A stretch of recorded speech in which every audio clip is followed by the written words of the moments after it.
प्यारे बच्चों, राजनीतिक विज्ञान का chapter by chapter important question आप लोगों को इस वीडियो के माध्यम से टर्म 1 के लिए बताऊंगा।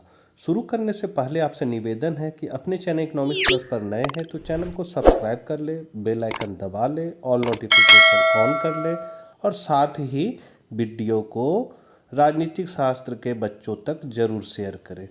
तो चलिए हम लोग आज कुछ नया सीखते हैं। पहला है आपका शीत युद्ध का दौर। तो पहला क्वेश्चन इसमें है, द्वितीय विश्व युद्ध के पश्चात दो महाशक्तियों के रूप में कौन कौन से देश उभर कर आए। तो यहाँ हो जाएगा अमेरिका और सोवियत रूस।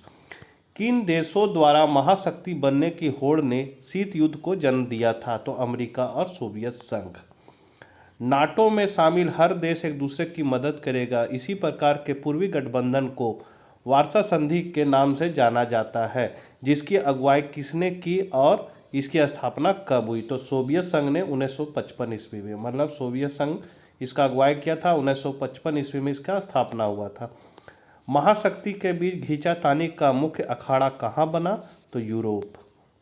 गुट निरपेक्ष आंदोलन के प्रमुख नेता थे। तो जवाहरलाल नेहरू। गुट निरपेक्ष आंदोलन की 5 देशों ने मिलकर सर्वप्रथम सफल बैठक कब और कहाँ किए थे। तो सन 1961 में बेलग्रेड में। अगला है, क्यूबा का मिसाइल संकट किसके लिए था। तो अमेरिका के लिए। धुरी राष्ट्रों की अगुवाई कौन कौन से देश कर रहे थे। तो जर्मनी, इटली और जापान। मित्र राष्ट्रों की अगुवाई कौन कौन से देश कर रहे थे। तो अमेरिका, फ्रांस और रूस। दूसरा विश्व युद्ध कब से कब तक हुआ। तो 1941 से सन 1945 तक। मिखाइल गोर्बाचोव कौन थे। तो सोवियत संघ के महासचिव। एलस्टसीन किस देश के राष्ट्रपति बने। तो ये बने थे रूसी गणराज्य के। महाशक्तियों के नेतृत्व में गठबंधन की व्यवस्था से पूरी दुनिया को कितने खेमों में बंटने का खतरा उत्पन्न हुआ। तो 2 खेमों में। 15 अप्रैल 1949 में नाटो की स्थापना हुई। उसमें कितने देश शामिल थे। तो 12 देश। शीत युद्ध के बारे में निम्नलिखित में से कौन सा कथन गलत है। तो ये डी नंबर देख रहे हैं। अमेरिका और सोवियत संघ सीधे युद्ध में शामिल थे और पोतीगत सपियाद भी शामिल थे। निम्न में कौन सा कथन गुट निरपेक्ष आंदोलन के उद्देश्यों पर प्रकाश नहीं डालता है। तो सी है, वैश्विक मामलों में तटस्थता की नीति अपनाना। 18 है, प्रथम विश्व युद्ध कब से कब तक हुआ था। तो सन 1914 से सन 1918 तक। अमेरिका ने जापान के हिरोशिमा एवं नागासाकी पर बम कब गिराया था। तो सन 1945 में। शीत युद्ध के दौरान जर्मनी का एकीकरण किस वर्ष में हुआ था। अक्टूबर 1990 में। सोवियत संघ का विघटन कब हुआ था। तो 25 दिसंबर 1991 में। 2 ध्रुवीय विश्व का आरंभ कब हुआ था। तो 1945 के बाद। शीत युद्ध के प्रति भारत की क्या नीति थी। सक्रिय और हस्तक्षेप की। प्रथम गुट निरपेक्ष आंदोलन में कितने देशों ने भाग लिया। तो 25। शीत युद्ध का प्रारंभ कब हुआ था। तो 1944। शीत युद्ध के समय पूंजीवादी गुट का नेतृत्व कौन कर रहा था। तो अमेरिका। सन 1972 में संयुक्त राष्ट्र संघ की बैठक में वैश्विक व्यापार प्रणाली में सुधार संबंधी कौन सा रिपोर्ट प्रस्तुत किए। तो towards the new policy for development. महाशक्तियों द्वारा बनाए सैन्य संगठनों की विशेषता बताने वाले कौन सा कथन सही नहीं है। तो महाशक्तियों सभी सदस्य देशों को अपने परमाणु हथियार विकसित करने में मदद करती थी। सीटो और सेंटो जैसे संगठनों का संस्थापक कौन सा देश था। तो अमेरिका। इनमें से कौन एक गुट निरपेक्ष आंदोलन के जनक नहीं थे, मतलब सुकर्नो। 2 ध्रुवीय विश्व में पूर्वी गठबंधन का नेतृत्व किसने किया। तो सोवियत संघ ने। पूर्व बनाम पश्चिम पदबंध का आशय किससे है। तो शीत युद्ध से। किन 2 महाशक्तियों का वर्चस्व शीत युद्ध के केंद्र में था। तो संयुक्त राज्य अमेरिका और सोवियत रूस। शीत युद्ध के दौरान पूर्वी गठबंधन का अगुवा कौन था। तो रूस। शीत युद्ध के दौरान पश्चिमी गठबंधन का अगुवा कौन था। तो अमेरिका। पहला चैप्टर खत्म। दूसरा चैप्टर है 2 ध्रुवीयता का अंत से। पहला इंपॉर्टेंट क्वेश्चन है, निम्नलिखित में कौन सा सोवियत संघ के विघटन का कारण नहीं है। तो डी है, कम्युनिस्ट पार्टी ने संपूर्ण सोवियत संघ के क्षेत्रों में जन सामान को संतुष्ट रखा था। दूसरा क्वेश्चन है, दूसरी दुनिया में निम्नलिखित में कौन सा देश नहीं था? तो अमेरिका। शीत युद्ध सबसे बड़ा प्रतीक था? तो बर्लिन दीवार का खड़ा किया जाना। पूर्वी जर्मनी के लोगों ने बर्लिन दीवार गिराई थी? तो 1989 ईस्वी में। समाज क्रांति कब हुई? तो समाजवादी सोवियत गणराज्य के निर्माण के पूर्व। येल्त्सिन किस देश के राष्ट्रपति थे? तो रूसी गणराज्य के। लेनिन का जीवन काल माना जाता है? तो 1870 से 1924 ईस्वी। सोवियत अर्थव्यवस्था की प्रकृति के बारे में निम्नलिखित में कौन सा कथन गलत है? तो यहाँ है जनता को आर्थिक आज़ादी थी। विघटित यूगोस्लाविया में कौन सा देश शामिल नहीं था? तो लिथुआनिया। बहुध्रुवीय विश्व का तात्पर्य क्या है? तो विश्व में कोई महाशक्ति ना हो। सोवियत संघ में द्वितीय विश्व युद्ध के बाद एक दलीय शासन व्यवस्था हुई। सोवियत संघ की स्थापना कितने गणराज्यों को मिलाकर हुई थी? तो 15। सोवियत संघ ने कब अफगानिस्तान में हस्तक्षेप किया? तो 1979 ईस्वी। शीत युद्ध का प्रतीक बर्लिन की दीवार पूर्वी जर्मनी द्वारा कब गिराया गया था? तो 1889 ईस्वी में। 150 किलोमीटर लंबी बर्लिन दीवार कब बनाई गई थी? तो सन 1951 में।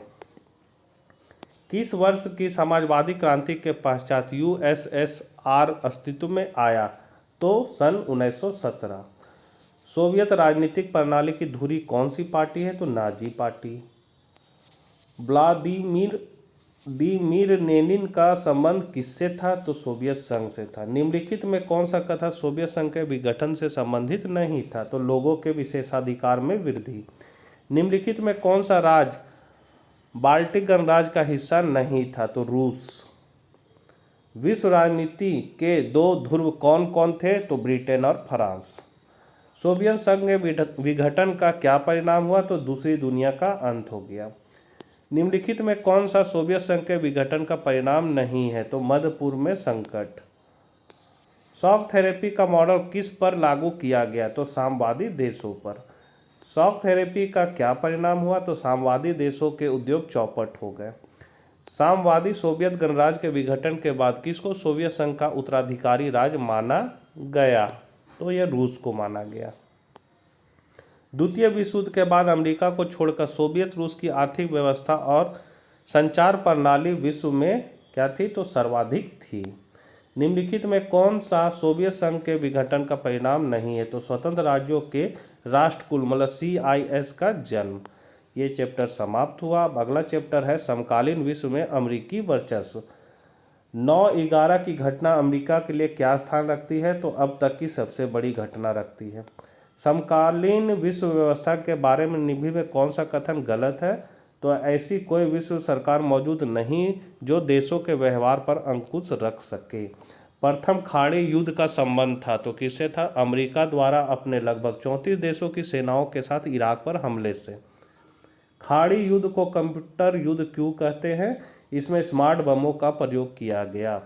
प्रथम खाड़ी युद्ध जीतने का श्रेय किसे प्राप्त हुआ था? तो संयुक्त राज्य अमेरिका को। 1992 ईस्वी के चुनाव में जॉर्ज बुश को किसने हटाया? तो बिल क्लिंटन ने। ऑपरेशन डिजर्ट सार्टर्म में मुख्य सेना किसकी थी? तो अमेरिका की। संयुक्त राज्य अमेरिका में कुल कितने राज्य हैं? तो 50। ब्रेजनेव किस देश के राष्ट्रपति थे? तो सोवियत संघ के। न्यूयॉर्क स्थित वर्ल्ड ट्रेड सेंटर पर आतंकवादियों का कब हमला हुआ था? तो सितंबर 2001। निम्न में कौन सा शहर किसी देश की राजधानी नहीं है? तो चेन्नई। सैन्य बल के 4 लक्ष्यों में से किस लक्ष्य को अमेरिका नहीं प्राप्त कर सका? तो कानून व्यवस्था। पहला खाड़ी युद्ध किस वर्ष लड़ा गया? तो 1991। ऑपरेशन डिजर्ट स्टार्म किससे संबंधित है? तो प्रथम खाड़ी युद्ध से। शीत युद्ध का अंत कब हुआ? तो 1991 को। संयुक्त राष्ट्र संघ ने कुवैत को मुक्त कराने हेतु किस बात की अनुमति दे दी थी? तो बल प्रयोग का। अमेरिकी राष्ट्रपति जॉर्ज बुश ने नई विश्व व्यवस्था की संज्ञा किस कारण से दिया? तो कुवैत को मुक्त कराने हेतु इराक पर बल प्रयोग की अनुमति संयुक्त राष्ट्र संघ द्वारा दिया जाना। कौन सी अर्थव्यवस्था सबसे बड़ी है? तो जापान की अर्थव्यवस्था। प्रथम खाड़ी युद्ध किसे कहा जाता है? तो इराक कुवैत अमेरिका की लड़ाई। कौन सी अर्थव्यवस्था सबसे बड़ी है? तो अमेरिका की होनी चाहिए। एक बार इसको आप लोग देख लीजिएगा गूगल में सर्च करके। ऑपरेशन इराक फ्रीडम के बारे में निम्नलिखित में कौन सा कथन गलत है? तो इस कार्रवाई से पहले संयुक्त राष्ट्र संघ से अनुमति ले ली गई थी। अमेरिका में स्थित पेंटागन क्यों मशहूर थे? तो अमेरिका रक्षा विभाग का वो मुख्यालय है। किस देश ने 2003 में संयुक्त राष्ट्र संघ की उपेक्षा करके इराक पर आक्रमण किया? तो अमेरिका। संयुक्त राष्ट्र अमेरिका का प्रथम राष्ट्रपति कौन था? तो जॉर्ज वाशिंगटन। संयुक्त राज्य अमेरिका के वर्चस्व की शुरुआत सोवियत संघ के विघटन के साथ कब शुरू हुई? तो सन 1991। अगस्त 1930 ईस्वी में इराक ने किस पर हमला किया? तो कुवैत पर। वर्चस्व के बारे में निम्नलिखित में कौन सा कथन गलत है? तो डी है, वर्चस्व की स्थिति नियत होती है। जिसने एक बार वर्चस्व कायम कर लिया हो उसने हमेशा के लिए वर्चस्व कायम कर लिया। इराक पर आक्रमण करने का अमेरिका का वास्तविक उद्देश्य क्या था? तो इराक के तेल भंडार पर नियंत्रण। शीत युद्ध के बाद विश्व की सबसे बड़ी शक्ति के रूप में किसका उभार हुआ? तो अमेरिका का। शीत युद्ध के पश्चात संयुक्त राज्य अमेरिका का प्रमुख कहा जाता है? तो एक ध्रुवीय विश्व का दौर। चैप्टर समाप्त। अगला चैप्टर है समकालीन दक्षिण एशिया। पहला क्वेश्चन है, दक्षिण एशिया में कौन कौन से देश आते हैं? तो भारत, बांग्लादेश, पाकिस्तान, नेपाल, भूटान, मालदीव व श्रीलंका। मालदीव में सल्तनत समाप्त कर गणतंत्र की स्थापना कब हुई? तो सन 1968 में। किस वर्ष नेपाल का राजतंत्र समाप्त हुआ? तो सन 2006 में। कौन कौन से देशों ने मिलकर सन 1967 में आसियाना की स्थापना की है? तो मलेशिया, इंडोनेशिया, सिंगापुर, फिलीपींस और थाईलैंड। किस चुनाव के पश्चात मालदीव का लोकतंत्र मजबूत हुआ? तो सन 2005। किस देश को दक्षिण एशिया का अंग नहीं माना जाता है? तो चीन को। संपूर्ण एशिया पद कितने देशों को इंगित करता है? तो 6। संपूर्ण दक्षिण एशिया प्रत्येक अर्थों में वैविध्यपूर्ण है। किस देश ने सन 1991 में पूरब की ओर चलो की नीति अपनाई? तो वो अपनाया था भारत। पाकिस्तान और बांग्लादेश में किस तरह का शासन है? तो लोकतांत्रिक व सैनिक दोनों। दक्षेस के किस सम्मेलन में मुक्त व्यापार संधि पर हस्ताक्षर हुए? तो 2000 में। श्रीलंका से शांति सेना किस वर्ष वापस बुलाई गई? तो 1989 ईस्वी में। पाकिस्तान में लोकतांत्रिक शासन का तख्ता पलट किन वर्षों में सैनिक शासन पुनः स्थापित हो गया? तो सन 1999 में। दक्षिण एशिया के बारे में निम्नलिखित में कौन सा कथन गलत है? तो ये है, दक्षिण एशिया में सिर्फ एक तरह की राजनीतिक प्रणाली चलती है। उग्र तमिल संगठन लिबरेशन टाइगर्स ऑफ तमिल इल्म श्रीलंकाई सेना के साथ सशक्त संघर्ष कब से कर रहा है? तो सन 1983 के बाद। भारत पाकिस्तान युद्ध कब हुआ और बांग्लादेश को भी मुक्ति मिली? तो सन 1971 को। उग्र तमिल राष्ट्रवाद की आवाज़ कब बुलंद हुई? तो 1983 को। पाकिस्तान, बांग्लादेश और नेपाल में लोकतंत्र कब स्थापित हुए? तो सन 1988 से 1991। किस देश का प्रति व्यक्ति सकल घरेलू उत्पाद अधिक है? तो श्रीलंका का। दक्षिण एशिया के संबंध में कौन सा कथन गलत है? तो दक्षिण एशिया में विभिन्न राजनीतिक प्रणालियों का प्रचलन है। तो बच्चों, राजनीतिक विज्ञान के बच्चों तक वीडियो जरूर शेयर कीजिएगा क्योंकि सभी का भी +2 का एग्ज़ाम है। मिलते हैं नेक्स्ट वीडियो में। Bye bye.